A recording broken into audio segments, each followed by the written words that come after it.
अर्जुन ने कहा, हे केशव, मेरे रथ को दोनों सेनाओं के बीच में खड़ा कीजिए। युद्ध क्षेत्र में डटे युद्ध की इच्छा रखने वाले इन योद्धाओं को मैं ठीक से देखना चाहता हूं कि मुझे किन किन के साथ इस महासंग्राम में युद्ध करना होगा।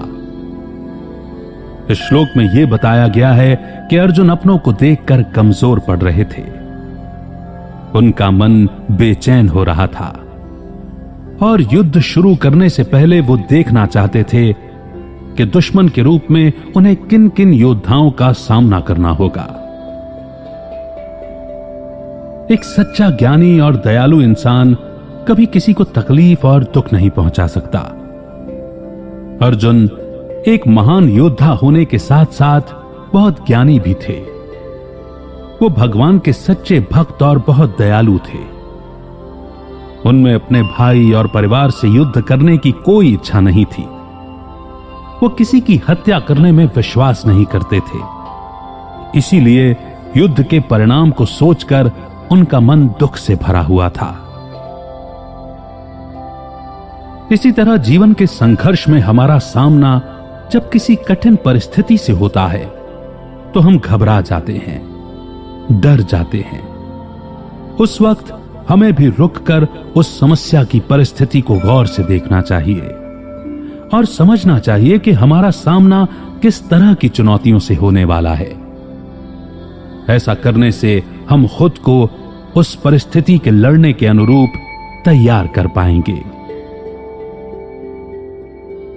अर्जुन ने कहा, हे कृष्ण, यहां तो सभी मेरे अपने हैं, कैसे बहाऊं मैं इनका रक्त? नहीं माधव, ये मुझसे नहीं होगा। अपनों को देखकर मेरा मन कमजोर पड़ रहा है, मुंह सूखा जा रहा है और शरीर कांप रहा है। मेरा गांडीव धनुष मेरे हाथ से छूट रहा है। शायद मैं अब खड़ा होने में भी सक्षम नहीं हूं। मैं खुद को भूलता जा रहा हूं। मेरा मन भ्रमित हो रहा है। अर्जुन को शारीरिक पीड़ा इसीलिए महसूस हो रही थी क्योंकि युद्ध करना उनकी विचारधारा के खिलाफ था। अपनों के मोह के कारण उनके मन पर भ्रम का पर्दा पड़ गया था और मन कमजोर होने लगा था।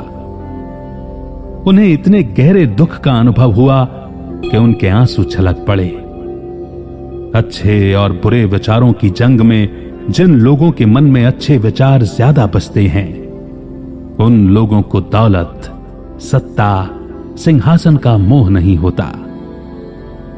इन चीजों के बजाय वो हर इंसान के जीवन को कीमती समझते हैं। यहां उनके शारीरिक लक्षण उनकी कमजोरी को नहीं, बल्कि उनके दिल की कोमलता और दया को दिखाते हैं। जीवन में भी यही होता है। जब हमारे मन के विपरीत कुछ होता है तो उसे स्वीकार करना बहुत मुश्किल लगने लगता है। जब इंसान दुख और निराशा से घिर जाता है तो उसके मन में कई सवाल उठने लगते हैं। सामने की रुकावटों को देखकर उसका मन कमजोर पड़ने लगता है। निराशाजनक और संकट से भरी स्थिति का सामना करते वक्त हम घबराकर हार मान लेते हैं। अज्ञानता के कारण हमारी बुद्धि भ्रमित हो जाती है। हे केशव, मैं युद्ध के बहुत बुरे परिणाम देख रहा हूं। युद्ध में अपनों को मारकर हमारा कल्याण कैसे हो सकता है? मैं इस तरह ना तो जीत पाना चाहता हूं और ना ही राज्य, ना ही संसार के सुख। अगर मुझे तीनों लोक भी दे दिए जाएं, तब भी मैं किसी को मारना नहीं चाहूंगा। तो फिर स्वर्ग के सामने धरती पर इस छोटे से राज्य की कीमत ही क्या है? अर्जुन के मन में रह रहकर यह ख्याल आ रहा था कि इस युद्ध से मैं क्या पाऊंगा और क्या खो दूंगा। क्या किसी को मारकर हासिल की गई जीत खुशी दे सकती है? क्या किसी को दुख देकर इंसान सुखी हो सकता है? चाहे आप भगवान के अस्तित्व में विश्वास करें या ना करें, लेकिन एक अटल सच यह है कि हर एक्शन का एक रिएक्शन होता है। आप जो भी कर्म करेंगे उसका कोई ना कोई नतीजा तो आपके सामने जरूर आएगा। एक्शन रिएक्शन के सिद्धांत को जानने के बाद भी अगर जानबूझकर हम कुछ गलत करते हैं तो हमें शांति का अनुभव नहीं हो सकता। अर्जुन भी इसी तरह अपने कर्म के परिणाम के बारे में सोचकर परेशान हो रहे थे। अर्जुन ने कहा, हे केशव, अपने ही परिवार को मारकर हम कैसे सुखी होंगे? यह सच है कि ये अधर्मी लालच में आकर भ्रष्ट हो गए हैं, लेकिन इन्हें मारकर मुझे सुकून नहीं मिलेगा। इन्हें मारकर तो हमें पाप ही लगेगा। क्या हमें इस पाप से बचने का विचार नहीं करना चाहिए?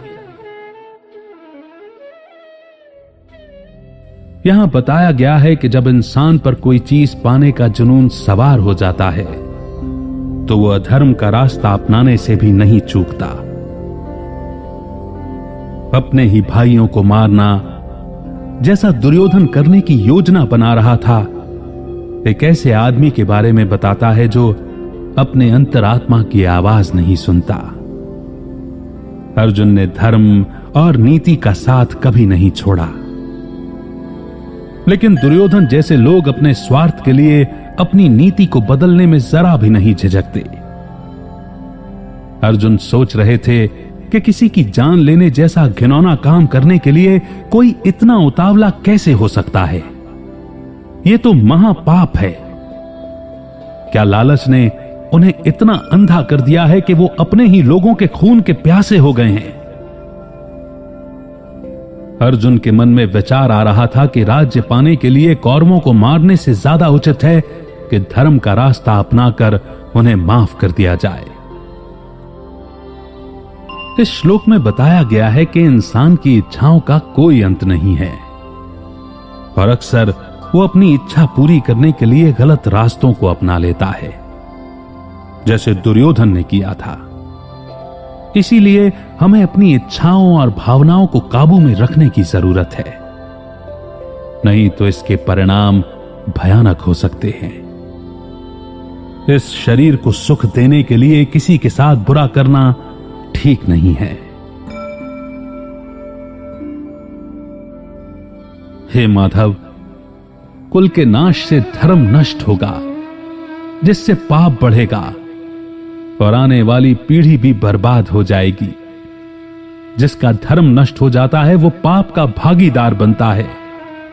हम लोग बुद्धिमान होकर भी लोभ और सुख के लिए अपनों को मारने पर आतुर हैं। इससे बेहतर तो यह होगा कि मैं अपने हथियार डाल दूं और धृतराष्ट्र के पुत्र मुझे मार दें। वो मौत भी मेरे लिए ज्यादा कल्याणकारी और सुखदायी होगी। अर्जुन यहां कहना चाहते हैं कि जब घर के बड़े बुजुर्ग गुजर जाते हैं तो घर की नींव हिल जाती है और परिवार बिखरने लगता है। तब उस कुल का नाश होता है जिसका बुरा परिणाम आने वाली पीढ़ी तक को भुगतना पड़ता है। कुल का विनाश होने पर पुराने धर्म का नाश हो जाता है, जिस वजह से पूरे परिवार में अधर्म और पाप फैल जाता है। थोड़ी सी भूमि के टुकड़े के लिए वो इतना सब कुछ दांव पर नहीं लगाना चाहते थे। इस विनाश को रोकने के लिए वो मरने तक को तैयार थे, लेकिन युद्ध का मैदान सजा हुआ था और वो जानते थे कि अंत में उन्हें लड़ना ही होगा। इस दुख से बेचैन होकर अर्जुन ने अपना धनुष त्याग दिया और जाकर रथ में बैठ गए। अर्जुन बुद्धिमान थे, लेकिन वो ये भूल गए कि जब पुराने धर्म का गलत इस्तेमाल होने लगे तब उसका नाश करना जरूरी हो जाता है। उसके नाश के बाद ही नए निर्माण की नींव रखी जा सकती है। बदलाव ही प्रकृति का नियम है, इसीलिए हमें बदलाव से घबराना नहीं चाहिए। यहां इंसान के मन की स्थिति को दिखाया गया है कि जब वो चुनौतियों को सामने खड़ा देखता है तो घबरा जाता है, और बेतुके तर्क देकर हार मानकर भाग जाना चाहता है। और कुछ नहीं तो वो तमाम बेबुनियाद दलीलें देने लगता है कि आखिर क्यों पीछे हट जाना बिल्कुल सही फैसला है। उसके सोचने समझने की शक्ति खत्म हो जाती है और वो सही कदम नहीं उठा पाता। ऐसे में जरूरी है अपने बेचैन मन को शांत करना, अपना मनोबल बढ़ाना और अपने कर्म से भागने की बजाय उसका डटकर सामना करना।